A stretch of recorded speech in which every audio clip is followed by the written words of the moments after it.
Hi everyone, I'm McKenna McKay. I'm Jackie Garcia. I'm Hannah Newman. And I'm Michael Thomas. And we're going to be talking about the effects of student debt on an individual's well-being. So for our agenda, we're first going to go over the introduction, then our literature review, our survey idea, our survey plan, our descriptive analysis, then our method, our results and implications, and finally our conclusion. So for our introduction, we did some preliminary research, which led us to our research question. And we started off by finding that there's been a 50% increase in the amount of students meeting criteria for at least one mental health complication since 2013. This basically led us to wonder if there was a possible cause for this increase, and that leads us to our next set of research, which was on student debt. And we found that 55% of students from a four-year public university incur student debt, along with 57% of students from a four-year private university. This debt ranges from small amounts to large amounts depending on what students have to take loans out for. So say it's just housing or food expenses, they could only have around $2,000 of debt, up to $60,000 or more if they're obtaining a bachelor's degree or professional degree. And that leads us to our research question: how does the amount of student debt affect an individual's well-being? So next, we went to our literature review, which included student debt, well-being, and budgeting and financial knowledge. So first we started looking into student debt, and debt is defined as that which is owed or due, or anything such as money, goods, or services that one person is obligated to pay or render to another. So then student debt is a form of debt that is accumulated by individuals who are currently or formerly getting an education at an institution, most commonly college. So for our research, we focused solely on current college students. Next, we looked at well-being, which specifically was quality of life. And quality of life encompasses the standard of health, comfort, and happiness experienced by an individual or group. And the aspects of quality of life that we focused on were physical health and mental health. So physical health being anything from your sleep schedule or your eating habits, and mental health can include anything from your stress level or your happiness. And we found that these things can affect a multitude of different things, including your grades and your GPA, your social interaction with your peers, and your motivation to succeed. If you're not doing well physically or mentally, it can affect how you interact with others, like with your communication or your listening abilities, and it can also affect your motivation to go to class or do your homework and even to hang out with your friends. And the final part of our literature review is budgeting and financial knowledge.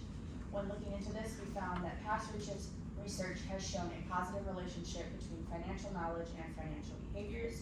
So in other words, having a higher level of financial knowledge can affect how well a individual is able to manage their finances and their money and budget. We also found that subjective measures of financial knowledge have had a greater relationship than objective financial measures of financial knowledge. In this case, subjective measures would be an individual's perception of how well they are able to manage their finances, whereas objective financial measures would be something like a test question on a finance test, like how to find your mortgage payment. And we also found that there have been new resources for college students with the growth of technology, specifically budgeting apps, and these can be really helpful to any college student, but especially incoming students who may not have a good grasp on how to manage their finances, especially with their new independence. Now moving on to our survey idea, where we'll be discussing both of our hypotheses and our independent and dependent variables. So for our first hypothesis, based on secondary research that was conducted by us, we came up with this hypothesis that there's a negative relationship between the amount of student debt a student has and their quality of daily life. So as you can see on the graphic provided, what we're trying to explain is that the more debt a student has, the lower their quality of daily life is. And the second hypothesis we developed was that there's a positive relationship between the higher level of financial knowledge a student has, either during or prior to college, and their quality of life. So as one goes up, the other one will also go up. So now moving on to our independent variables. Our first independent variable is the amount of debt a student has accumulated over their college years. And our second independent variable is the amount of financial knowledge a student has before or after their college education, that I said before. And either of these will affect our dependent variable, which is the quality of a college student's life. Alright, so for our survey, we got 160 people to take part in our survey. Our goal was 300, but unfortunately we could not get to it. The minimum was 150, so we did get the minimum at least. And then we reached out to them on social media and by word of mouth. We reached out to all current college students, regardless if they are being affected by debt or not.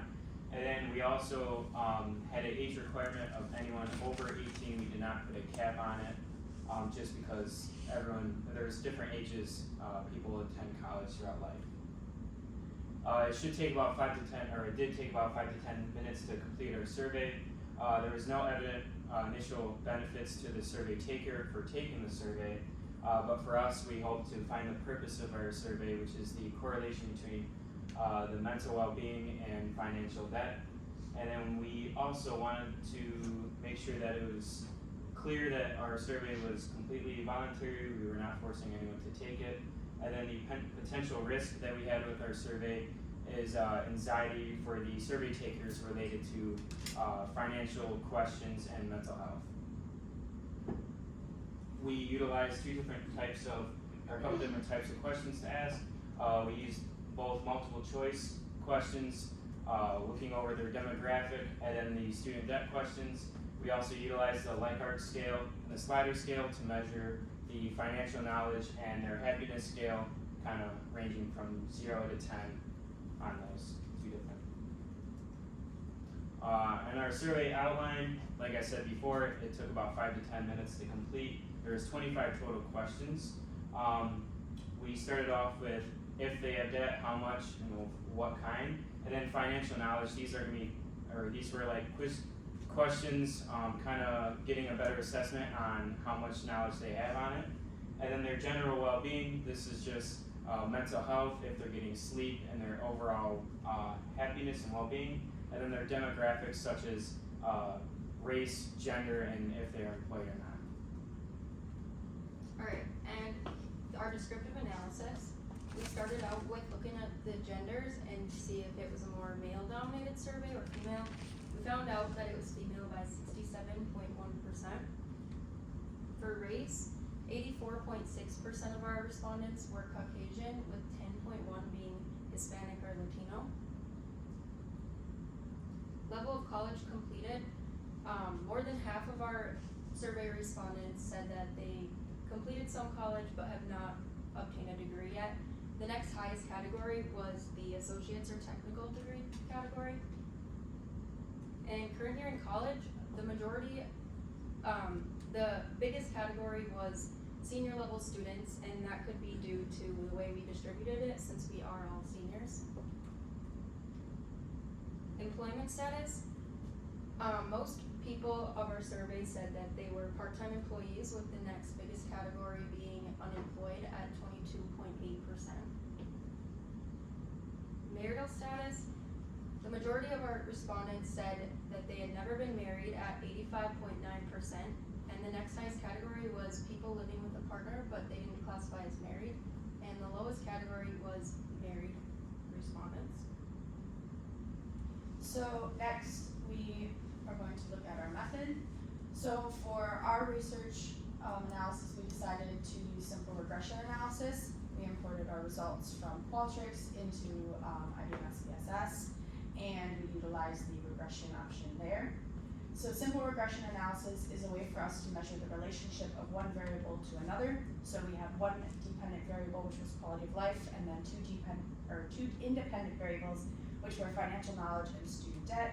And we used simple regression because we thought that that would be the best way to separately measure the relationship between quality of life and financial knowledge, and quality of life and student debt. So now moving on to results and implications. As Anna just mentioned, we used the simple linear regression, and after we inputted imported our data from Qualtrics into SPSS, we got these results in the model summary, ANOVA, and coefficient categories.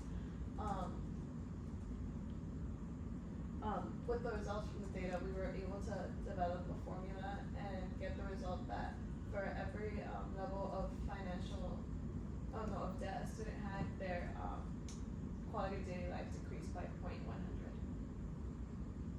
And then for our second hypothesis, you can see that there is a positive correlation between the quality of life that increased by 0.125 for every level of financial knowledge that the survey taker had. And basically these tables from SPSS show that our hypotheses were both correct, and the greater amount of student debt ended up being leading to an individual's lower quality of life, whereas the increase in financial knowledge an individual has, it was actually an increase in that person's quality of life. So after we analyzed our data and looked at the results, we discussed what we thought were some good ways that universities could work with students who were affected negatively by student debt and by a lower quality of life.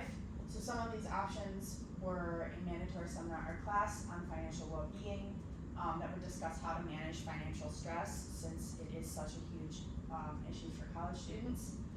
We also discussed a possible orientation or pre-course presentation on debt and how to manage it. This could be for incoming freshmen and even anybody who decided that they might need a refresher.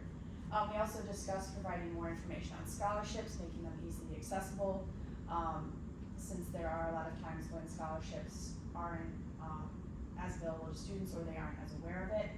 We also talked about student loan entrance counseling, as well as counseling services for students who are struggling mentally and or physically.